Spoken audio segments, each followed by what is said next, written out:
لوسیفر 7 ساد کلاغ سیاه. ترسیده بودم ولی رفتم، تاریکی بود فقط توی مغزم.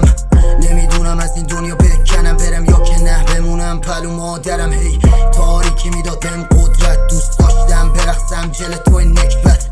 وایستادم رو بیروت بیا جلوتر، تردید نکن میکشم تو رو امشب. شیطانو دیدم از دور لبخند میزد و میداد وعده نور. رفتم راه رو کردم خوردم چشمامو شستم دیدم شدم کور. نور الهیاتمش مانع دیدم وجودم و مکیدن و توفش توی جیبمه. فرشتام میان عبادتم و یهو دیدم بیدار کردم شیطان وجودم و محموندن سخت بود و پریدن سخت‌تر، انگار گیر بودم بین دوتا جهنم. خدا گفت بپر شیطان گفت نه بمون اینجا و پخش کن سم. بوی خون میده فکرای توی سرم، روحمو جدا کردم از توی بدنم. وقتی دیدم انسانو دار زدم منم مجبور شدم ابلیس رو راه دادم. تخمشو کندم و مغزشو جویدم، حاصل این گوشای بریده است.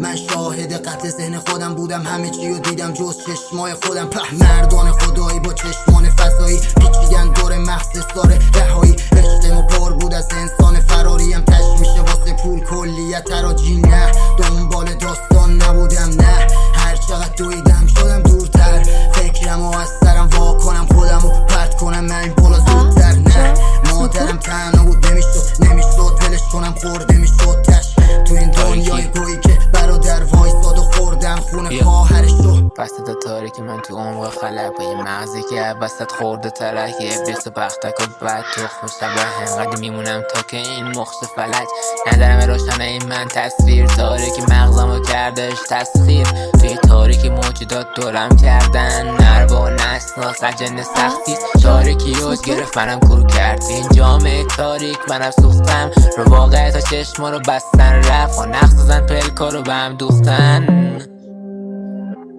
تاریکی عجب آدم جا تاریک میشه.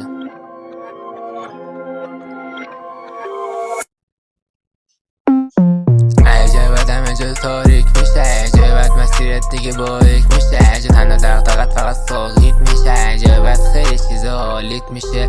یه جایی که قلبتو بگاه میده میره، کسی نمیدونه همه چی چرا میشه تیره. عجب همه چی میشه سیا کم کم، عجبت زندگی میکن بدتر. فعل نمیکنه انگاری بسته بهت، کم کم تو میمونی یا یه قلب چرک. آدم ها رو نمیخوای چون میزنن حرف چرک، حتی زیدت هم میخند با دست چک. تو هم مثل من گاهی تنهایی میخوای، زندگی بدتر سربازی میداد. این سیاهی دنبالت هر جایی میاد خلاص.